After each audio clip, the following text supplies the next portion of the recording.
Welcome to Simple Healthy Life, where our goal is to have real, insightful conversations on topics that we find interesting and people that we find interesting. And today we have Jim Forand.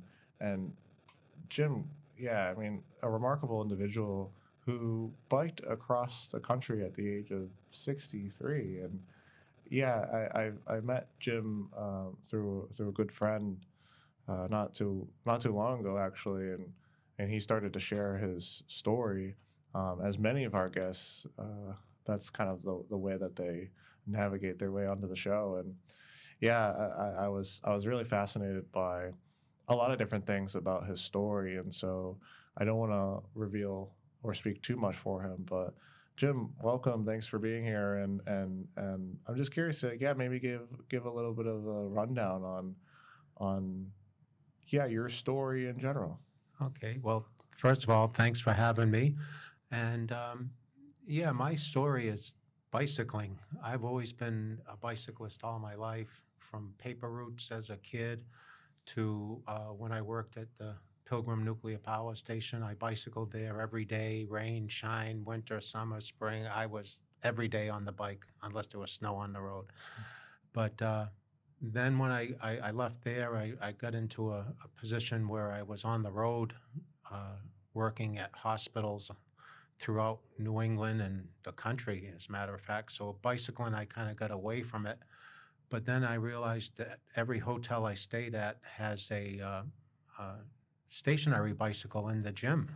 So I started getting back into it that way, bicycling stationary bikes. And then I began bringing my bicycle with me on jobs that I could drive to and bicycled as much as I could.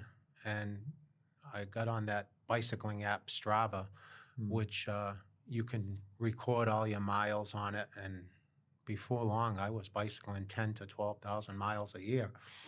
Wow. In the Northeast, up here. In the Northeast, pretty much, yeah. Wow. Washington, D.C., Philadelphia was a favorite of mine, and up here, of course. Wow. So that's 1,000 miles a month minus the 2 months that you can't really bike, right? Or in the snow. I bicycle 1,000 miles a month, 12 months a year. Wow. For the most part. What is that? So that's every day? Or do you do like 5 days a week, 6 days, something like that? Anywhere from 5 to 6 days a week. How long have you been doing this for? The Strava thing, I would say about 8 years now, documenting my miles. So kind of in your mid-50s, you decided that you were going to start to document your miles. Yes. And it really catapulted us when I went on a job down in Maryland. They were right along the Potomac River. And the hospital engineer said to me, "Hey, do you have a bicycle?" I go, "At home." He says, "Well, when you come back next week, bring your bicycle because there's the Chesapeake and Ohio trail right by the hospital." And I says, "Okay." So I had it was like a gravel bike, and I brought that. I got on the gravel trail, and I learned that it was 180 miles from Cumberland, Maryland to Washington, D.C. So I made it a point to make sure I rode the whole thing in different sections, different days. And that was probably what really got me hooked back into bicycling. Really? Chesapeake and Ohio Trail. 180. You were just like, I think I'll do it. Yeah. it. Well, the best thing is there was no cars on that. You'd even see very few people on it. So it was really nice. And there's one highlight of that whole ride. The path was actually a tow path for the mules to pull the barges through the canal, because they had made a canal parallel to the Potomac because the Potomac is unnavigable. So this path that the mules would pull the barges down the canal or up the canal was the bike path. And it surprisingly went right through a mountain. Wow. And that was called the Paw Paw Tunnel. And that was phenomenal, because if you didn't have a light with you, you couldn't see the hand in front of your face when you went through that tunnel. Really? Yeah. It was awesome. Seeing the world through a bicycle, like seeing the world that way. Right. Like, it's one thing to drive and go by at 60 miles an hour, but having that window must be pretty incredible. It is incredible because not only the sights and sounds, you even get aromas from like restaurants along the path you're bicycling, and it's just phenomenal. So you're mid-50s, you decide you're going to just start, you just want to get back into it, and then became passionate about it, and then I imagine spend a couple hours a day on your bike every day. Minimal. So after work or Oh yeah. yeah. And then you decided you were going to bike across the country. Well, the thought was always in the back of my mind, but I was always like, oh no, Jim, you can't do that. That's too much, But when I did a few years of 10,000, 12,000 miles a year every year, I was like, why not give it a shot? So when I put in for the vacation time and my company approved it, 6 consecutive weeks, I was raring to go. Did you tell them what you were going to do? Yes, I did tell him. Yeah. Wow. How many miles is it across the country? My trip ended up being just under 3,800 miles. Wow. I used an app called Bike Map, and you can select different ways you want to travel. You can select exclusively bike paths when they're available. You can choose fastest route. You can choose dirt roads as much as possible. Well, I kind of did the fastest route across the country because I wasn't sure if 6 weeks was enough, But once I got going, I knew I was going to make it in an allotted time. And I went pretty much right through the middle of the country, and I avoided like the Rocky Mountains. They had me go a little south of Durango, Pueblo, and then into Albuquerque, New Mexico. So I avoided the Rockies. But I've talked to a lot of people that said the Rockies is easy or easier compared to the Appalachians. The Alleghenies going through Pennsylvania was that was quite a trip because the elevation that you have to bicycle up was about 8,500 miles a day for 3 consecutive days. Jeez. And once I got done those 3 days in Pennsylvania, I was like, I can make it anywhere because I never climbed like that before. Wow. So I'm thinking so many things comes to mind when I have so many questions, but hopefully I hit on some that the audience is interested in because I'm very interested in a couple things. Number one, of course, I've never given it much thought, but if I was going to do what you did or attempt to do what you did, I feel like I would try to bring so much stuff with me, right? Like I feel like I feel like I need this, I need that, I need snacks. We just keep talking about snacks. Oh, believe me, all I sorts of did things. all that. Did you? Yes. How did that go? The bike was so heavy. I went to lift up the back end of the bike, and I go, I don't even want to know how much this bicycle weighs because that would only I would be thinking about that weight going up those 8,000 feet climbs in Pennsylvania. So I had no idea how much the bike weighed, but I had packed it with everything I thought I needed. And I had all the camping gear on there. I had power bars, protein bars. I had, of course, water, but you replenish that 2-3 times a day. But I had a lot of things, change of clothes, all that stuff. Now, 2 questions. One, you said camping gear, so you plan to do some camping? I planned to camp, but I had a hotel points from being on the road with my job, so I stayed at a lot of Hampton Inns because I had a free breakfast every morning, and that worked out tremendously. So, little plug to Hampton Inn. Yeah. And then, did your bike get lighter, like throughout stuff you left behind you didn't need?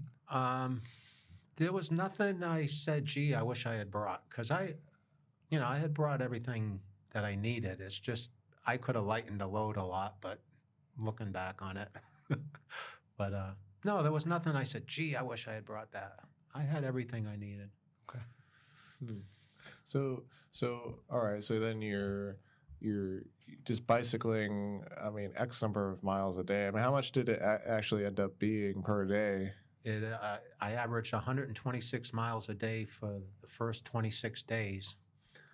And at that point, my wife called me and said, Jim, you're going to have to stop. I go, why? I'm on a roll here. This is like, contagious. I got to do 100 or so miles every day. She says, no, you're going to beat the welcoming party at Huntington Beach by 4 days if you continue at this rate. So our family lives in Scottsdale, a niece of ours, and I spent 4 days there. They have a pool, and I just melted in that pool every day. Yeah. But I bicycled every day there too. Yeah. So what is Just it? around, just Yeah. Yeah, I did 50, 60 miles a day just to, keep me from getting withdrawals. That's so. So funny. what is 120 miles a day? What's that like hours? Like just average? I mean, Well, I'm sure. see, it really, again, I didn't have like any time pressure. I just knew I needed to get from one hotel that I'd leave in the morning to the next hotel. Some of them were 140 miles away, some were 120, some were 100. So I would just leave crack of dawn and slowly make my way, because again, with all that weight on the bike, you're not going to set any speed records. So you just pedal along, and if there's some site you wanted to stop and check out, you'd do that, or a restaurant, if you were hungry, you'd stop. It was anywhere from 8 to 12-hour days on the bike. Wow. Yeah. Did you have to replace your seat? Nope. No. I did have like an extra seat cover pad. I started the ride without the pad on it, and then about halfway I tried it, and I go, that's staying on the bike. What about like I lost my question. It was about flat tires.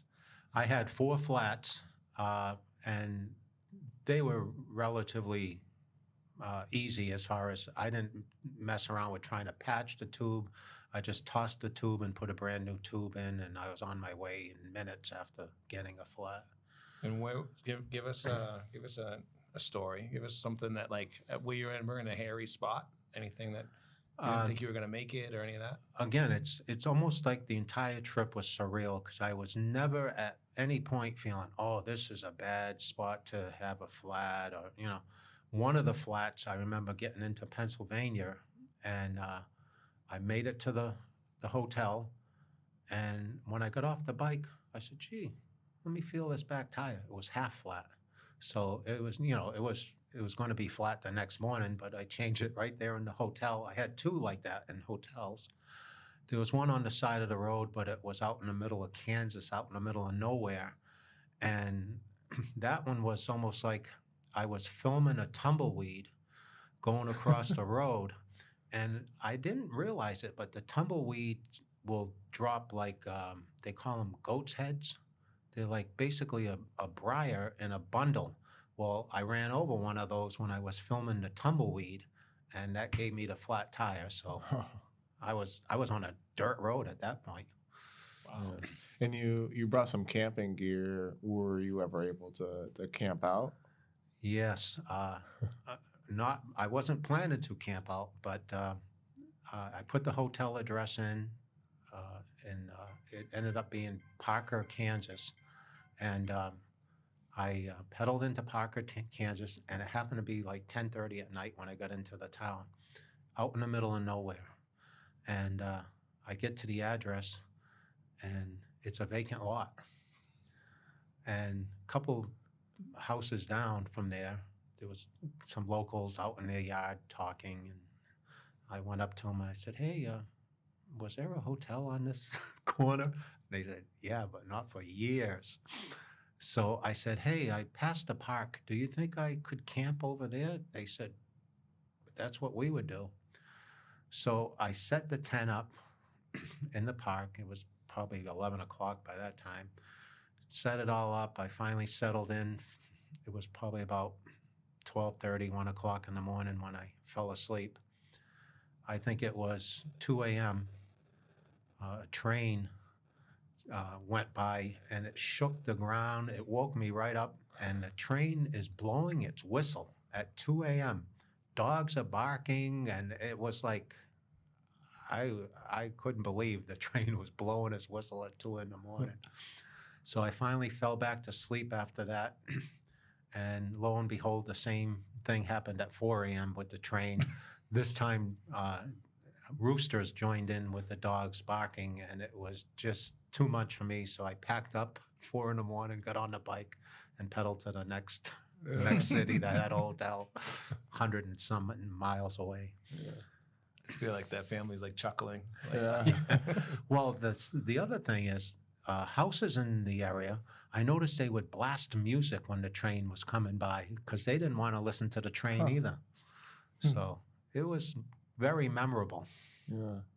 So would you say then, like, the hardest part of the journey was like kind of like when you got started then, when you're going through like the mountain terrain? The most difficult was definitely the first few days because Pennsylvania, came up quick, and it was it was difficult. Pennsylvania, toughest bicycling I've ever done.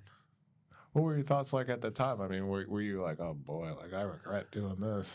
Well, there was some of the hills I'd actually stop about halfway. I'd take my shoes off, my socks off, and just lay on the side, like well off the road, and just rest. And I would say to myself, there's got to be a downhill after this uphill. And lo and behold, there was, but it seemed like those uphills were a killer. They were a killer. And that's such a crazy elevation gain, though. 8,500. I mean, I don't know if people recognize that, but Yeah. I believe like if you've ever hiked up Mount Monadnock, I believe that's 3,500, and I mean that's some elevation gain Yeah. right there. Five. Oh, it's Monadnock? Monadnock. Yeah, Monadnock 35. And then Mount Washington's like 5, right? Yeah. Yeah. And like when I do a typical 100-mile ride around here, I'll get like 3,000 feet climbing. So Yeah. I couldn't compare any of my rides to the 8,500 feet for 3 days in a row. Right. It was crazy. It must be interesting to think about, like, so I think about doing it, right? Because of course we're having the discussion, and I'm like, yeah, I could do that now. But I think about like, okay, I got to get my legs in shape, right? I got to get myself ready. You were ready. You doing Yeah. 12,000 miles a year. Yeah, the legs is actually probably the lesser thing. The rear end, you got to get your butt used to that seat and being on the seat for 8 to 12 hours a day. That's the key. That's why I asked about the seat cover. Yeah. I think about spin class. I'm like, oh man, this is hard.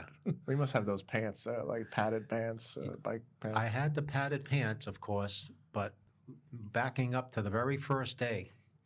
In fact, I'll get to the point about the pants and all, but the very first day, I live in South Meadow Village in Carver. They had a very big send-off for me that morning, and I had a police escort out of the village, and I pedaled over to Three Hearts Farm in Plymouth on Beaver Dam Road because they were having a send-off party there. And that, by the way, is the group I did a fundraiser for the veterans and first responders. Anyway, I get to Three Hearts Farm, and I start hearing people talking about a tornado warning. Uh-huh. And On I day said, one. On day one, tornado warning. And I'm looking around, I'm like, it's a little gray, but, no big deal, So I got my second police escort after the send-off. They escorted me from Three Hearts Farm all the way into Miles Sanders State Forest.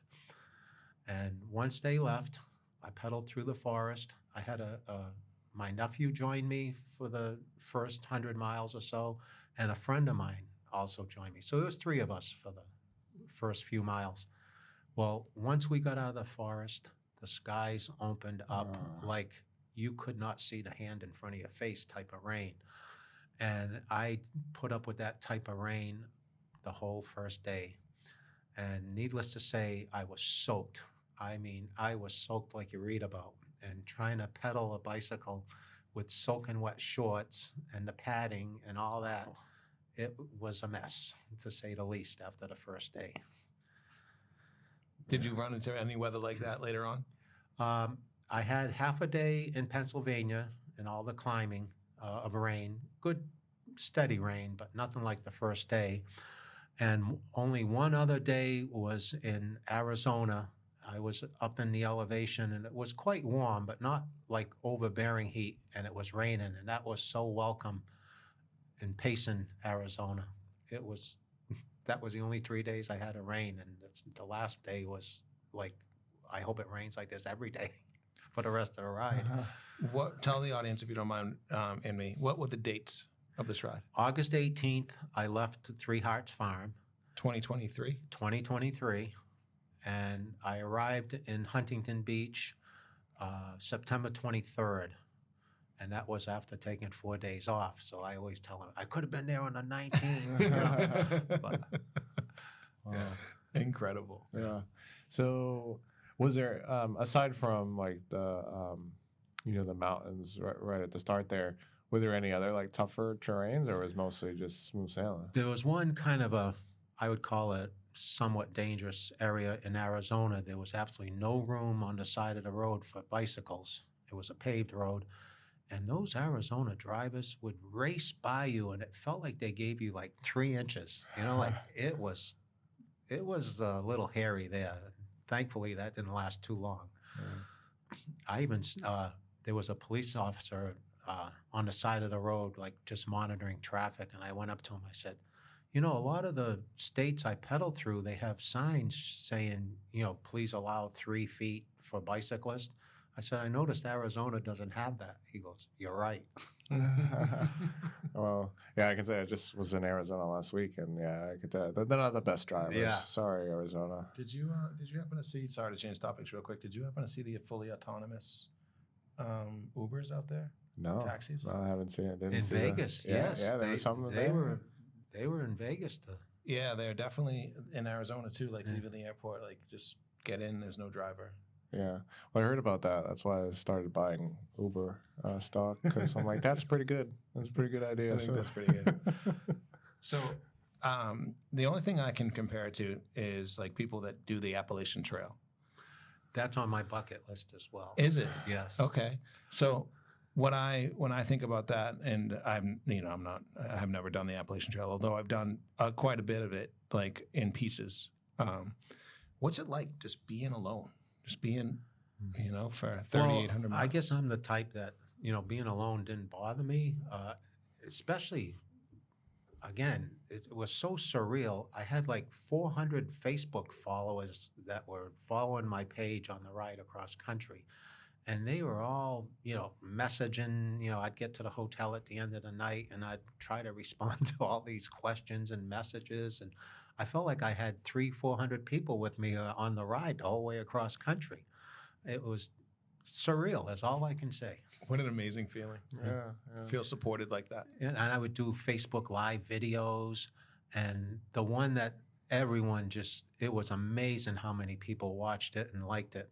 I was just leaving New Mexico, and I got into Arizona. And of course, I'm on a back road out in the middle of nowhere. There's wild horses in the road. And a vehicle passed me, and I was kind of waving them like, slow down, because there's horses up there. Well, the horses didn't move out of the road for the car. The car had to weave through the horses and slowly pass them. Well, when I approached them, they heard my bike, like the gears and all that. They took one look and they were frightened, so they started galloping down the sides of the road with me in the middle, and I'm filming this whole thing. Wow. And people just absolutely love that. That is a cool experience. That was a highlight of the ride. It's kind of like we talked about, like the way you get to see the world through a bike. Right. Yeah. You'd never, with an automobile, you'd be weaving through those horses, and the horses would be standing there looking at you like you're domesticated, but they were not domesticated horses. They were wild. Very cool. Yeah, I was surprised by that last week as we were driving on some of those like lesser populated roads. I mean, there's just like wild cattle. Like, I didn't know that was a thing. Like just wild cows on the side there. Yeah. I'm like, interesting. So that's super cool. What were some of the more like beautiful terrains then? I mean, you must have had like some favorites. My favorite, I would say, for the whole ride was in Missouri. There's a trail. In fact, all the bicyclists, you go on like YouTube and you listen to anybody who's done any distance bicycling, they say you have to hit the Katy Trail. So I made that a point to hit that. In fact, I got into St. Louis. It's just outside of St. Louis. But I said, well, I'm in St. Louis. I got to go see the Arch. Well, I went and saw the Arch, and after I left the Arch, I said, I didn't even get a photo of the full arch. I just got a photo of my bike leaning against the arch. It looks like it's leaning against a silver wall type of thing. Anyway, I leave St. Louis and I get on the Katy Trail. It's 240 miles of gravel, which means no cars. It's, it was a rail trail, and they of course took all the rail out, and it's just phenomenal. It's maintained. It was the best experience on the whole ride was that Katy Trail. Wow. Did you ever worry about like wildlife, like bears or anything like that? Well, I expected to see a lot more wildlife. I saw maybe a few deer, very minimal, and the rest were like rabbits and squirrels. I didn't see anything out of the ordinary for wildlife. Wow.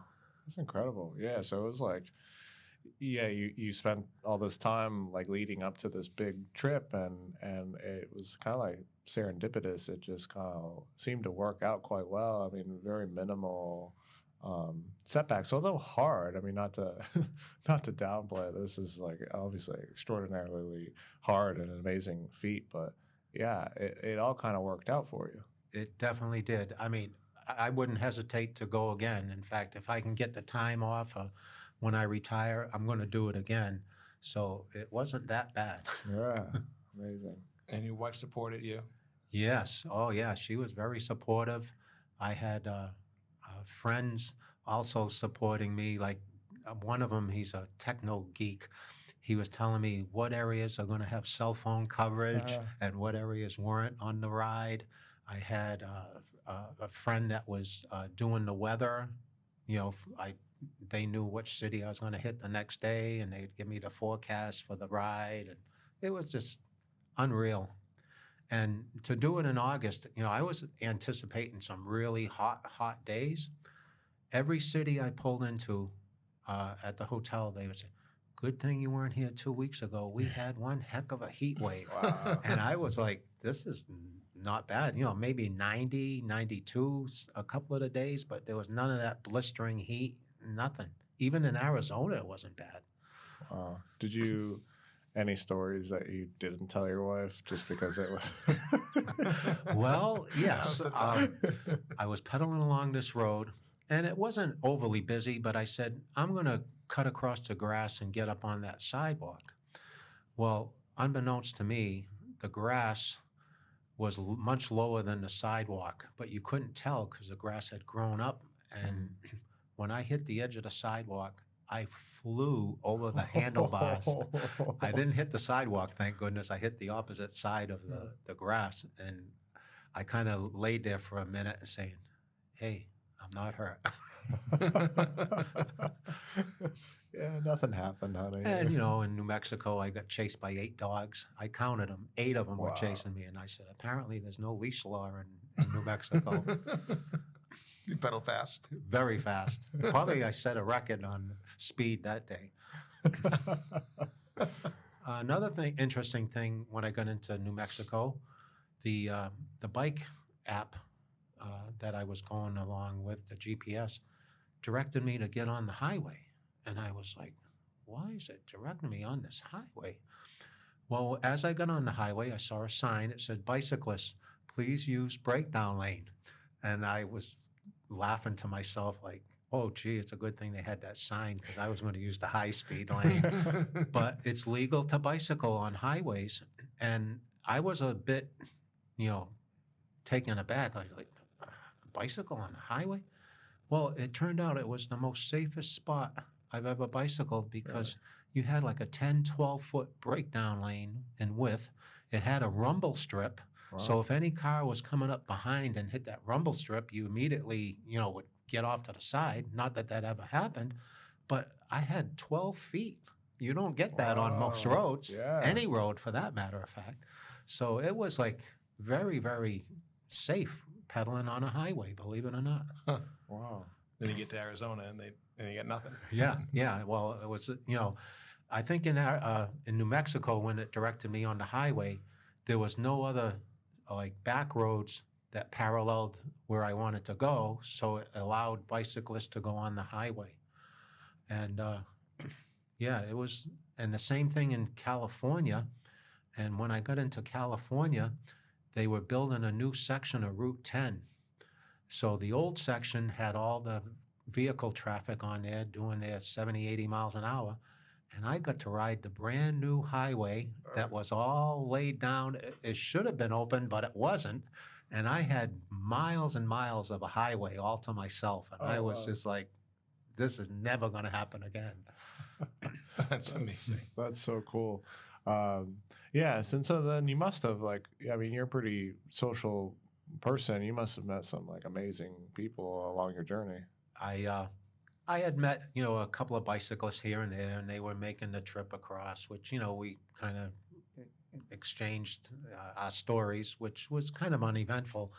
But I was leaving Kansas, which was 5 days to get through Kansas. So I was just getting out of Kansas, and I saw this bicyclist coming towards me, and he kind of veered over to my side, and he told me, he said, "Hey, up in the next town, you got to check out this diner. There's a guy that's jogging across the country." So I says, "Well, that's the hotel is right next door." So I said, "I'm going to check this place out." I go into the diner, and this guy, big long beard and shoes off, feet up on on the chair, charging his cell phone. And I went up to him. I said, "Oh, are you jogging across the country?" He goes, "I certainly am."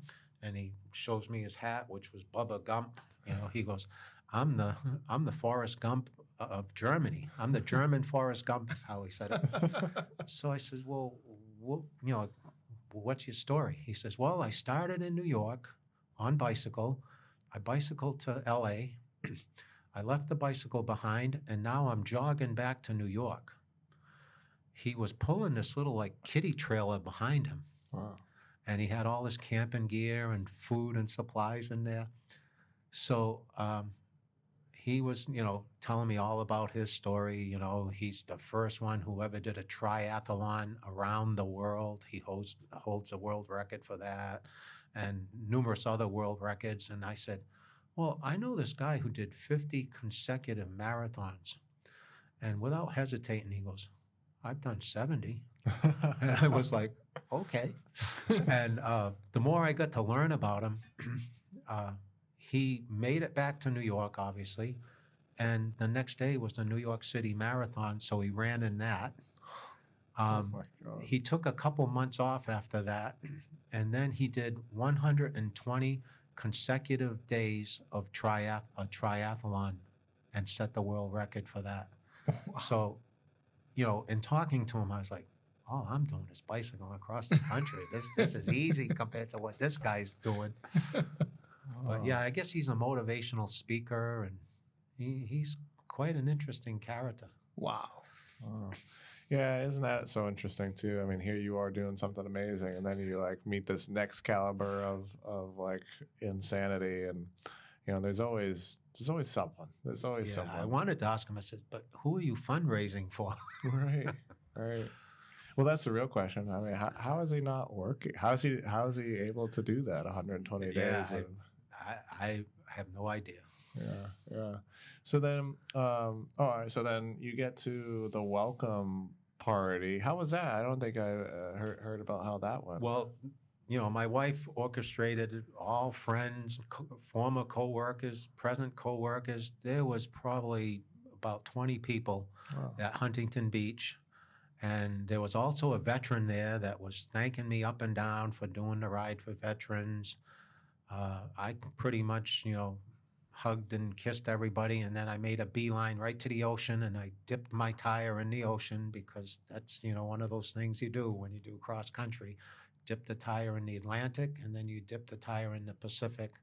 Okay. And, you know, we stayed at Huntington Beach for maybe an hour, and then we went to my best man was there too. We went to his house, him and his wife's house, and we had a pool party for the rest of the day, and it was phenomenal. Cookout, pool party. What a way to end a trip. Wow. So So, I mean, all that time spent alone, the time, I mean, the decision to say, all right, well, I'm going to go do this. I mean, that's, obviously like requires a ton of setup, a ton of courage. What did you, what did you learn? What did you learn about yourself? What did you learn about just things in general? Well, I learned that there'll always be a tomorrow, as far as no matter how tough the day was, the next day hopefully would be easier or not as bad as the current day. But yeah, I learned that you put your mind to it and you chisel away at it, and it was the fastest month I've ever spent. I still look back on it and I say, gee, it feels like it went by so fast, but every day was 126 miles for the most part, and it went by quick, very quick. How long was the planning process? You decide, commit. I would say less than a year. Less than a year, I found I had enough vacation time. I found out my company was going to approve it, and I ran it by my wife, and she was like, "Go for it." So Was it in that order, just out of curiosity? pretty much, yeah, pretty much. And I had my doubts, like leading up to. I was like, "Gee, did I bite off a bit more than I can chew?" But I said, "Hey, if you don't try, you won't learn if you don't, give it a shot." So I gave it a shot, and not one regret. Not one regret. Why did you do it? I guess it's kind of like that saying, why did the man climb the mountain? Yeah. Because it was there. Well, that was always, anybody who does a lot of bicycling, you always hear, I'd love to bicycle cross country. And it was just one of those mountains that I said I need to climb. So I went for it. Yeah. I always find that super interesting because a lot of people get stuck in the mindset of like, well, I don't get anything from this. They always think in like very material kind of form. I mean, of course you did like fundraising and stuff, but I don't necessarily think, I mean, you didn't get any money for this. No one paid you to do this. In fact, it probably was the exact opposite. You paid, a fair bit of money. It was, again, I shared my location, cell phone location, with a lot of people. And they surprisingly, at the strangest times, like one of those climbs in Pennsylvania, it was about halfway up this hill, and there was a convenience store. So I pulled into the convenience store. I went to get some drinks and some protein bars or whatever. I get to the register, and the person at the cash register is on the phone saying, yes, yeah, he's here right now. They paid my tab. They paid my bill at the convenience store. Oh, amazing. And that happened a couple times. And one time my bicycle was in need of a little repair. So I just got into California and I went into this bike shop. I had needed a new front tire and I needed brakes on the bike. Anyway, I go down to the coffee shop while the bike is being repaired. And a couple hours later, I go back to the bike shop and the bike mechanic says, "Boy, it must be nice knowing the people you know." I go, "What are you talking about?" He says, "Somebody called and paid the tab. You paid your bill over the phone for your bike repair." It was our son who was sharing my location. He knew I was at the bike shop, so he called and paid the bill. So I joked with him afterwards. I said, "Gee, if I knew you were going to do that, I would have had a lot more work done to the bike." I needed a receipt. But just a couple people Venmoed me money for dinner, and I was like, "This is just." I don't know. It just never will happen again like that. Never. This has come up a couple times, in fact, very recently, where they call those people trail angels, right, on the Appalachian. Yeah. And they just come out of nowhere on times when you need them. And I think it's ironic that we had just talked a little bit about this. Like, just by showing up, you trigger something in the universe that's gonna have it on your side just by putting in that effort. And it sounds like, I mean, the weather made it for you. You had to push through day one, of course, but the weather worked. The trail angels came out. The stars I have aligned. to agree with you 100% because that's like hitting a nail on the head with the trail angels, because I felt like I had a trail angel with me every mile of the ride. It was unbelievable. Very cool. Unbelievable. Well, yeah, and that kind of speaks to like your mindset too, though. I mean, yeah, I mean, even when I ask you, like, was there any like road, bumps in the road? I mean, you're like, yeah, there's little things here and there, and then lo and behold, well, flipped off the bike, my bike broke down, it needed a repair, I was chased by dogs. I mean, you're the type of person to say, well, things are going to go well, it's all going to work out, and here are the good things. And I think the universe works like that in some sense. When you think that way, I mean, it's there to kind of meet you there. I agree. I can't put it any other way than it was just magical, simply magical, the ride. And I hope when I do it again, it's even just a small percentage of the magic that was with me for that ride. I hope I can find that magic again. Yeah, you had said it was a fast month, but was it one of the most memorable months? Oh, without a doubt. Yeah, I've got pictures on my phone that I won't ever get rid of, because every so often I just thumb through all the photos and the memories just come rushing back. It's unbelievable.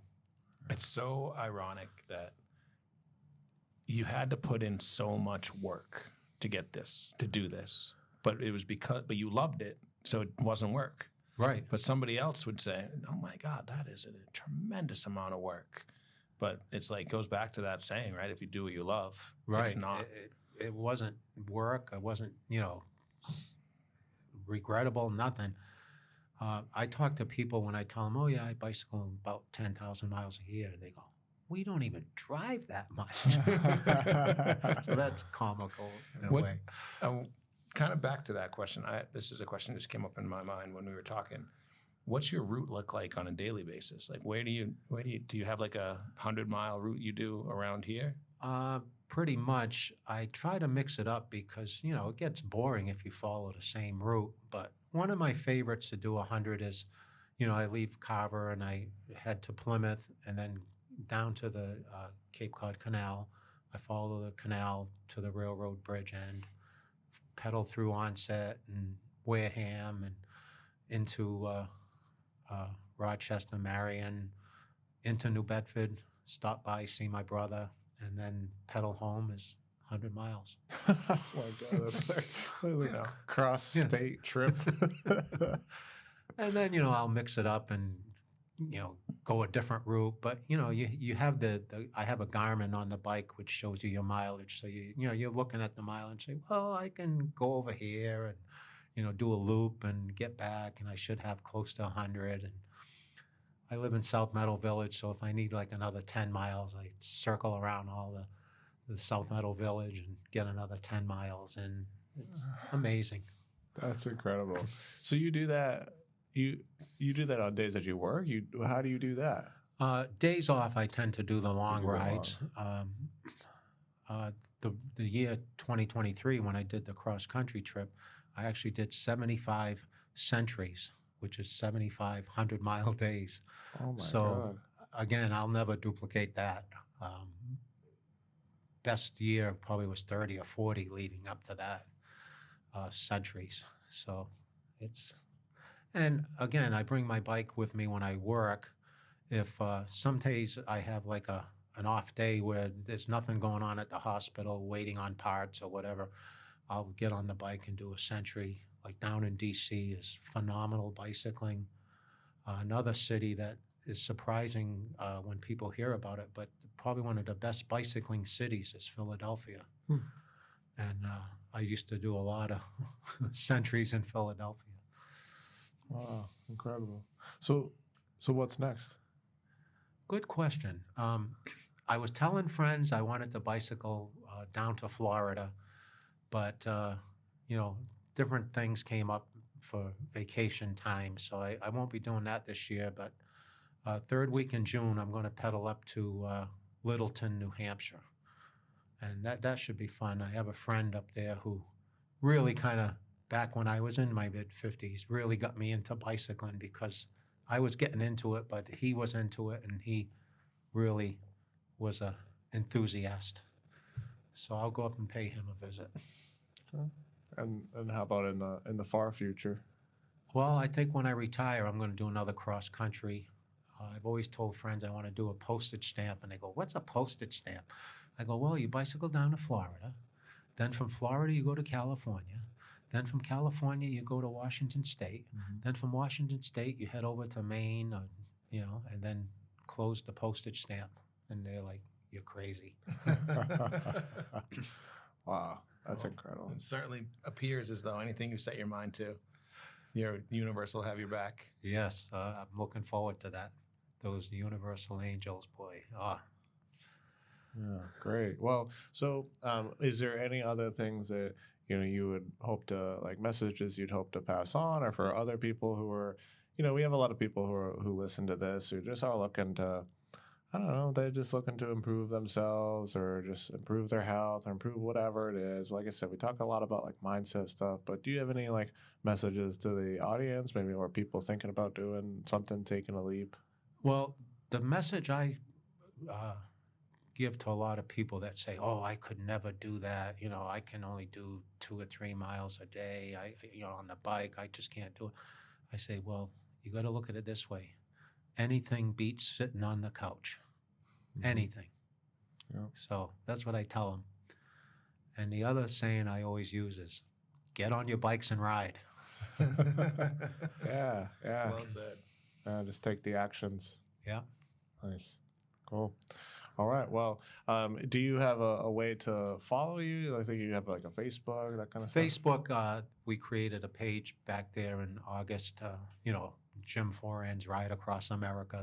That's still there, but I'll get back on that when I do my next big ride. Nice, nice. All right, so we'll put that down. So if anyone listening wants to check you out for the next time, but yeah, I appreciate you coming on and talking about this. So we found it Yeah. super super interesting. And I was just thinking one other saying I used a lot. One day or day one, you decide. Hmm, that's a good one. I love that. Yeah. Well, I know I'm honored to have you on. So thank you for sharing your story. Thank you for having me. I thoroughly enjoyed it. Yeah, of course, of course. All right, and if you want to follow Jim, check out that Facebook page, and please, drop us a follow and interactions and all that kind of stuff. You can find our podcast on Spotify and all other podcast platforms, and then we'll catch you next time.